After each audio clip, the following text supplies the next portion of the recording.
amigos del Universal Deportes? Pues nada más y nada menos que buenas noches, Barcelona. No es de todos los días hablar con un campeón del mundo, con un mundialista, con un hombre que ha recorrido la legua, jugador, campeón, técnico, Efraín Juárez. ¿Cómo estás, Efraín? Un gusto. ¿Qué tal? Al contrario, un gusto saludarte como siempre. Ahorita nos acordábamos que nos conocemos ya hace casi 20 años, más de 20 20 años. años. Más de 20 años allá en Perú, donde Efraín anotó ese gol con el que el Chica clasificó a semifinales, ¿no? A Sí, Costa Rica, ¿no? Mandaste el sí, partido a sí, Costa sí, Rica, ¿no? sí. Contra Costa Rica a Estábamos, penaltis. estábamos, estábamos por quedar fuera y Ajá. de último minuto ahí al final del partido hice el gol del empate que luego a la postre en tiempo extra ganamos y nos fuimos a la semifinal y bueno, lo demás es historia pura.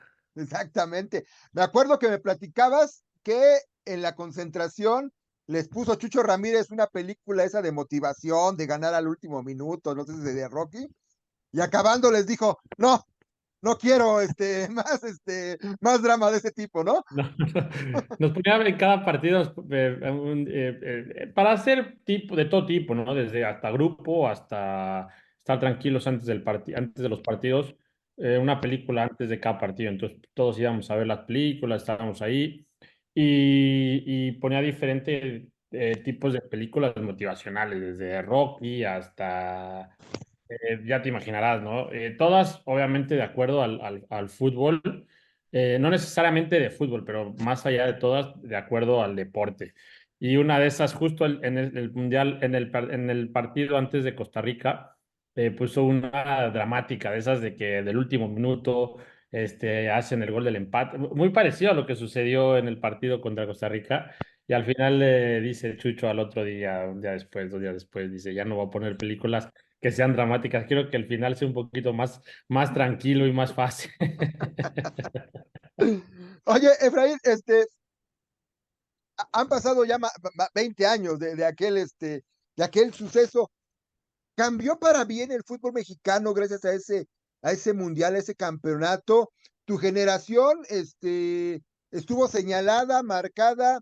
Algunos dicen que fue un paso para bien, otros dicen que se estancó. Al final de cuentas, creo que el fútbol mexicano salió al mundo en cuestión de juveniles, de las fuerzas básicas, de cómo se trabajaba. Eh, Hoy, pues creo que queda por ahí Héctor Moreno como sobreviviente de esa cantera, ¿no? De esos muchachos.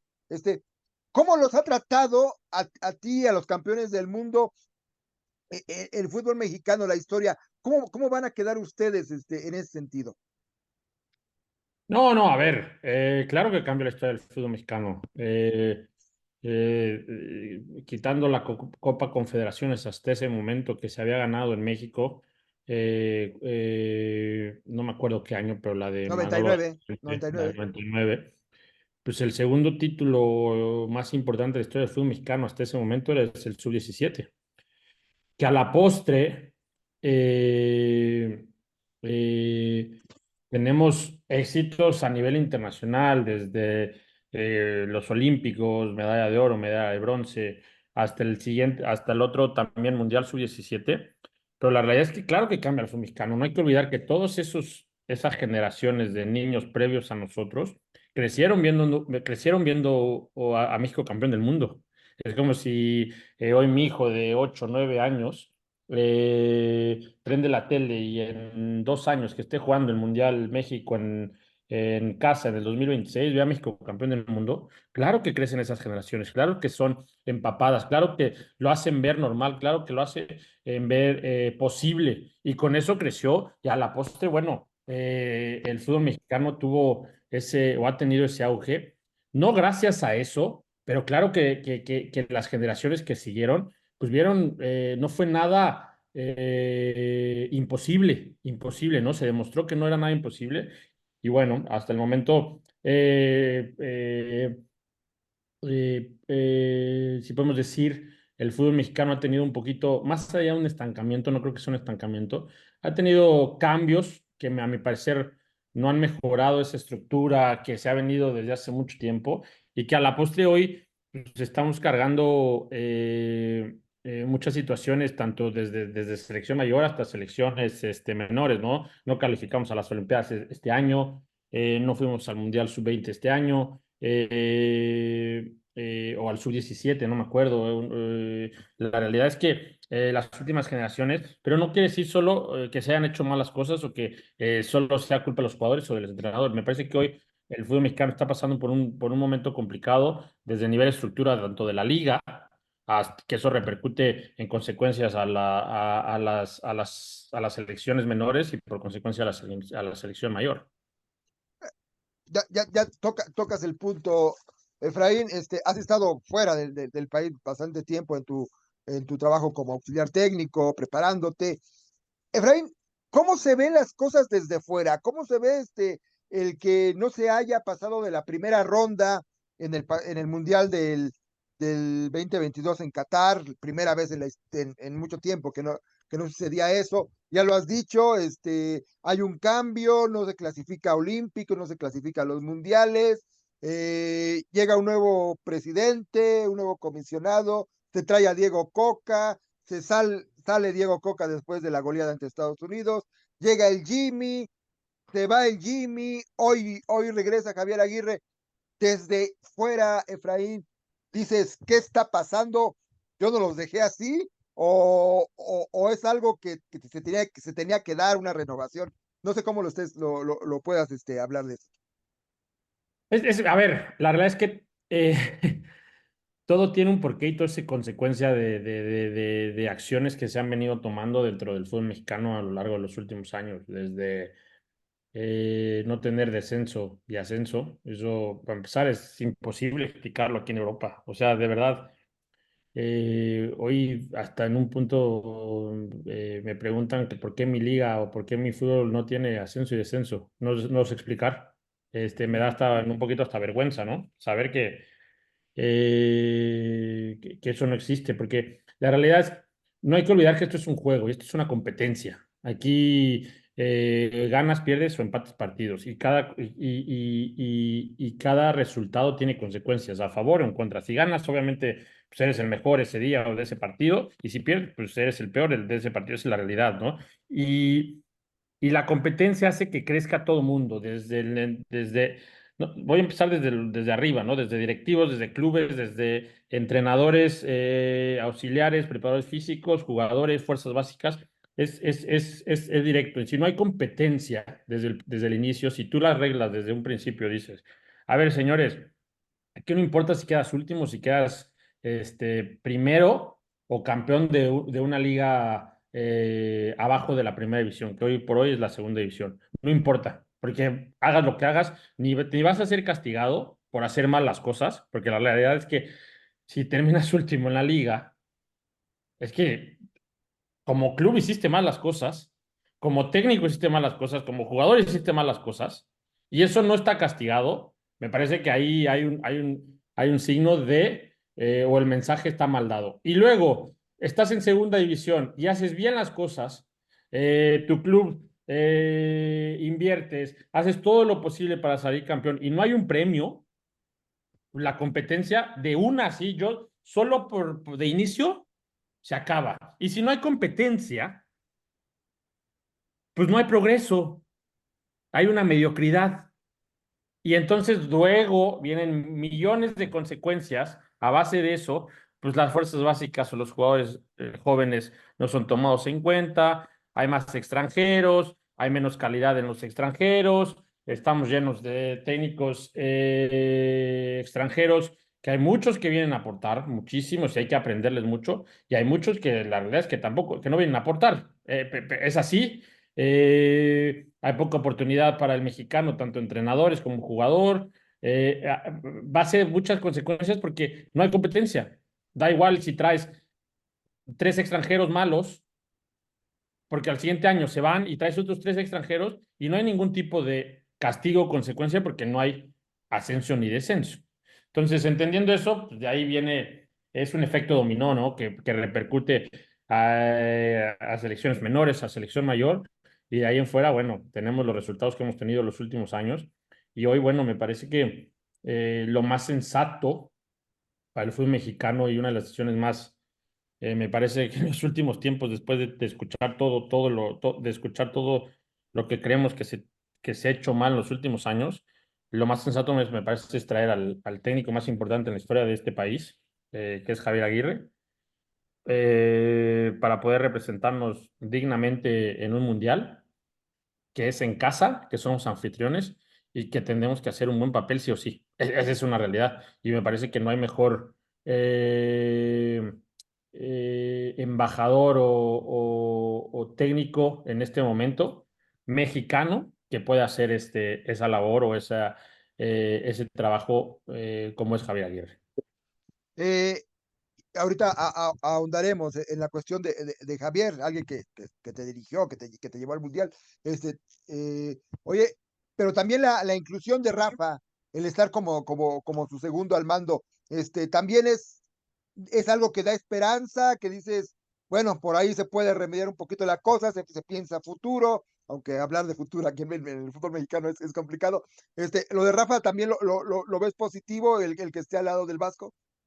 Sí, totalmente, totalmente. A ver, uno de los mejores jugadores en la historia de este país. Claro que claro que es positivo. Obviamente siempre tener calidad en el cuerpo técnico, con la experiencia de Rafa, 5 mundiales, lo que hizo en el Barcelona, hijo, toda su experiencia seguramente la va a aportar, como siempre lo ha hecho a lo largo de su carrera en selección. Y eso aunado con la experiencia de Javier, pues claro que podemos tener esperanza, claro que podemos ilusionarnos como mexicanos, sabiendo que hoy por hoy, en temas de experiencia, calidad, pues no podemos dudar y no vamos a dudar y no tenemos que dudar. Ya después, bueno, es fútbol y todo puede pasar. Como podemos llegar a la semifinal, como no podemos, depende de muchas circunstancias, pero me parece que hoy, de los términos o de las circunstancias claras y reales, creo que podemos ilusionarnos. Efraín, a ver, yo sé que no has estado en las últimas concentraciones de hace tiempo, no has estado en México ni con el jugador mexicano, pero parece que después de su generación, de que empiezan a irse los Vela, los Giovanni, esta generación que está al mando, pues parece que no ha dado resultado. Muchos la critican, dicen, no es la misma, no es la misma calidad, no es el mismo nivel, hacen falta líderes, Rafa se fue, Guardado se ha retirado de la selección, podemos decir o podemos señalar un poco al jugador mexicano, al nuevo jugador mexicano, al que se ha preparado quizá ya no en el barrio, quizá ya más en academias, que tú lo mismo lo has dicho, que ya no compite por salvarse del descenso, que tiene que pelear contra 10 extranjeros que hay en su equipo. Podemos criticar también al jugador mexicano de no darle ese plus a la selección, de no salir más al extranjero cuando lo dejan o no lo dejan. ¿Cómo lo verías tú desde tu trinchera? No, a ver, si no hay oportunidades es complicado. La realidad es que hoy por hoy, ¿qué se le puede exigir al futbolista mexicano si no hay oportunidades? ¿Qué se le puede exigir al futbolista mexicano si traes jugadores extranjeros de medio pelo? Y que además tienen que jugar, porque vienen con un plus. No vas a tener un extranjero para no jugar. A ver, lo vuelvo a repetir y soy repetitivo. Todo viene, este es un efecto dominó. Si no hay competencia, si no compites al más alto nivel, porque la realidad es que no hay castigo ni premios, ¿cómo, cómo vas a formar líderes? ¿Cómo vas a crear líderes? ¿Cómo vas a sacar jugadores? ¿Cómo vas a exportar jugadores? Cuando la realidad es otra en el fútbol mexicano. Hoy ves Estados Unidos y tienen no sé cuántos jugadores en el extranjero, muchísimos en Europa, en un alto nivel, en clubes importantes. ¿Por qué? ¿Por qué? Porque empezaron a jugar en algún lugar y todos empezaron a jugar en la MLS. O se fueron antes o jóvenes. Hay muchas situaciones que tenemos que entender que no solo es culpa del futbolista, no solo es culpa del club, no solo es culpa de los fumadores. Me parece que todos tenemos parte de esa culpa, desde las fuerzas básicas, formadores, entrenadores, directivos, reglas en el fútbol mexicano. Es un grupo de circunstancias mal tomadas o decisiones mal tomadas que eso repercute a lo largo en todas estas situaciones. Yo te pregunto, ¿los líderes se hacen o nacen? Se hace. Y entonces, y si se hacen, ¿cómo vas a ser un líder si no compite al máximo nivel cada fin de semana? Si no los Porque dejan. competir, porque competir, ojo, porque competir al máximo nivel cada fin de semana es jugarte también a veces el descenso, ¿eh? Ujú, sí, sí, claro. Sí, sí, sí, sí, ¿Cuántos sí. jugadores que jugaron descenso no terminaron en la selección nacional? Claro, claro. Sí, sí, sí, tienes razón. Porque la exigencia es alta, porque el alto rendimiento es así. Y si no hay, no quiero decir que meramente ese sea el problema, pero es una de tantas decisiones que se han tomado para que hoy estemos en esta decisión, en esta situación. ¿Qué vas a exigirle a un jugador mexicano si no hay oportunidad? O sea, nos quejamos muchas veces oye, no hay jugadores mexicanos en el extranjero. ¿Cómo? Si juegan dos por equipo, tres por equipo, tres mexicanos, los demás son extranjeros. Es difícil. Y los que juegan son gente ya bastante hecha, de 28, 29, 30, 31 años, porque la oportunidad del joven no se le da. Entonces, ¿a qué edad se fue el Chucky Lozano? ¿A qué edad se fue Santiago Jiménez? ¿A qué edad se fue Giovanni Dos Santos? ¿A qué edad se fue Carlos Vela? Bueno, Giovanni se hizo aquí en Barcelona. ¿A qué Sí. edad se fue Héctor Moreno? No se fueron a los 28, 29, ¿verdad? No, se fueron 23, 24 años, ¿no? 25 Antes ya. o antes. Antes. Sí, sí, claro. ¿A qué edad se fue Rafa Márquez? Sí, sí, ¿A qué sí. edad se fue Hugo Sánchez? O sea, ¿y cómo pretendemos entonces nosotros exportar? ¿Cómo pretendemos crear, cómo pretendemos tener jugadores de alta calidad si empieza todo por decisiones de esa exigencia que no tenemos hoy? Hoy por hoy no hay exigencia en el fútbol mexicano. Es la realidad. Hay exigencia para los 4, 5, 6 equipos que quieren ir por el título. Y del 6 al último, del 6 para abajo, ¿a qué compiten? No, no, de verdad, si sacas América, si sacas a Tigres, Cruz Azul, Monterrey, Pumas, Chivas, no sé, por ahí, algún otro equipo, son los 6, 7 que pueden competir por el título, y de ahí en fuera los demás, ¿para qué? Y eso, a mi punto de vista, hoy, que hoy lo veo y he tenido la experiencia de sentirlo, de estar en el día a día, la exigencia de estar en ligas importantes o las mejores ligas, pues todos los equipos compiten porque tienen un objetivo que cumplir, salvarse por el descenso. Ayer el Mallorca le empata al Real Madrid y luego entrevistan al delantero, a Murici, y dice, pues no es nuestra liga y el sacar un punto es un milagro porque nosotros estamos diseñados para otra cosa que es salvarnos del descenso. Obviamente en México eso jamás va a pasar porque no existe el descenso. Ujú, claro. Entonces, hay muchas circunstancias que realmente yo no lo entiendo. Entiendo mucho que hay que cuidar y también me pongo del lado a veces de los dueños. No soy dueño, nunca he tenido un equipo de fútbol, pero también entiendo que quieren y tienen que cuidar su patrimonio, su industria y su negocio. Pero bueno, no es haciendo cosas ajenas al fútbol mundial. Sí, o sea, cosas lógicas, Efraín. Pues a ver, dime, a ver, vamos a hablar olvídate de las mejores ligas del planeta. Italia, España, Inglaterra, Francia y Alemania. Tienen ascenso y descenso. Ok, no hablemos de las mejores del mundo, pero hablemos de las que vienen abajo. Bélgica, Suiza, Dinamarca, Suiza, Dinamarca, y vas a Sudamérica, Brasil, Argentina, Colombia. A ver, solo hay dos ligas en el planeta que no tienen ascenso y descenso, para acabar pronto. Una se llama la MLS y otra se llama México. Chao, chao, no hay más en el planeta, ya olvídate, olvídate de las mejores del mundo. Solo hay dos. Y de esas dos, una está globalizada a nivel mundial, es una marca reconocida a nivel mundial, su negocio ya está completamente hecho, que es la MLS. Hoy prendes la tele en China y puedes ver la MLS, hoy prendes la tele en Barcelona y puedes ver la MLS, o la prendes en la Patagonia y puedes ver la MLS. Es un producto mundial y global, cosa que la Liga Mexicana desafortunadamente no es así. Entonces, ¿por qué copiamos algo que me parece que el MLS lo ha hecho bien y si no tienen ascenso y descenso, perfecto, qué bueno por ellos, felicidades. Pero ellos tienen un modelo de negocio que llevan 25 años, la MLS lleva 25 años haciendo lo mismo, no lo inventaron de la noche a la mañana. Nosotros de la noche a la mañana dijimos, el descenso se acaba.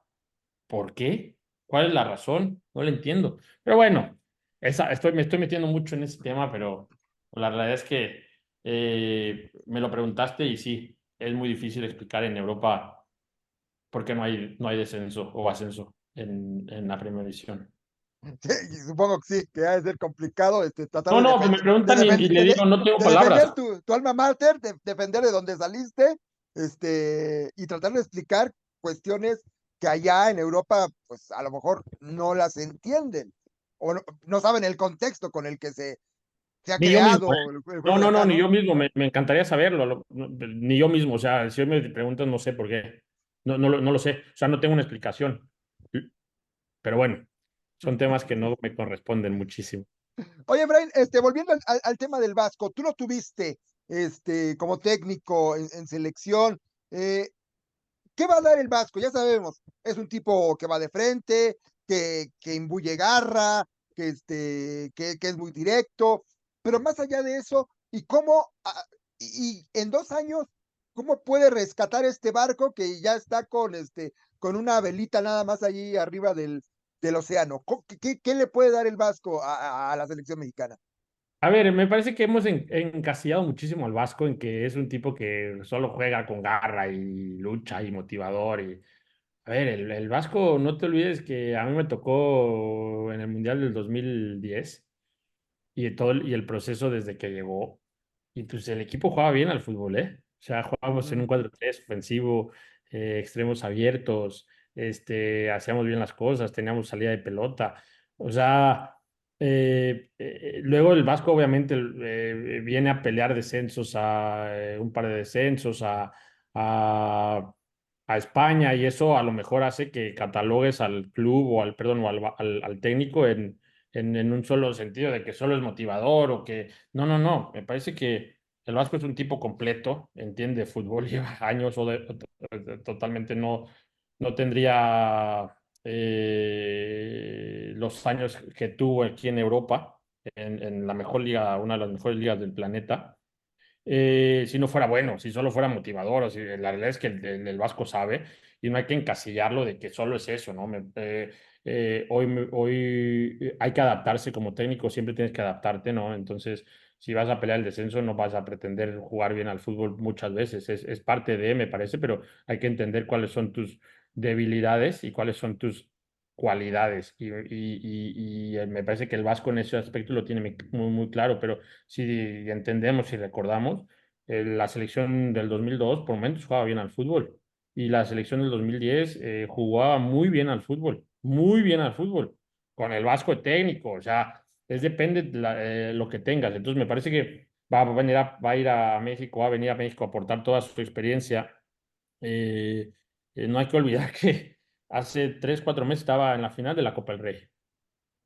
Final de la Copa del Rey. O sea, wow. Y cuestionamos a veces si es bueno o malo regular. Final de la Copa del Rey, wow. Y hoy es técnico de la selección mexicana, wow. Eh, hijo, claro que hay que ilusionarnos, claro que seguramente va a aportar todo eso, todo su bagaje, y él es el primero en que querrá hacer un gran papel siendo anfitriones y con todo lo que corresponde a esa responsabilidad. Efraín, ¿cómo va tu carrera?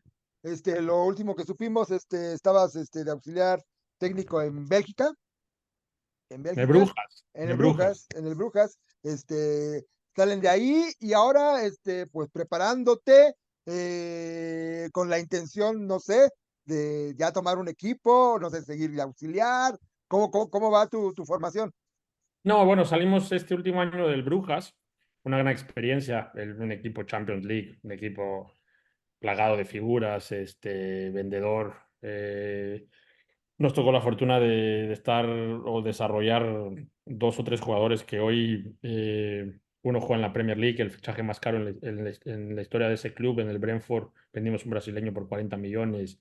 Se vendió un noruego ahora a Leipzig por 30 millones.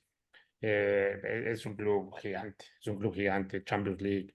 Cada año prácticamente está en Champions League. Entonces, una experiencia increíble, increíble. Me parece que terminó de formarme en todos los sentidos. No hay que olvidar que pasé por la MLS, por Ujú. el New York City, salimos campeones en la MLS, que no es poca cosa hoy. La liga, es una realidad. Y tengo la fortuna de decir que yo soy campeón de esa liga. Y luego pasar por el estándar de Lieja, dando ese paso, ese primer paso a Europa, que nos fue muy bien, y de ahí terminar en un club gigantesco, gigantesco, porque pues, esa es la realidad. Hasta que no estás adentro y no lo vives o no lo entiendes, es un club gigante. Y eso terminó para mí de formarme en todos los sentidos. Y hoy tomo la decisión de separarme del técnico, del cuerpo técnico también, porque bueno, me parece que estoy en un momento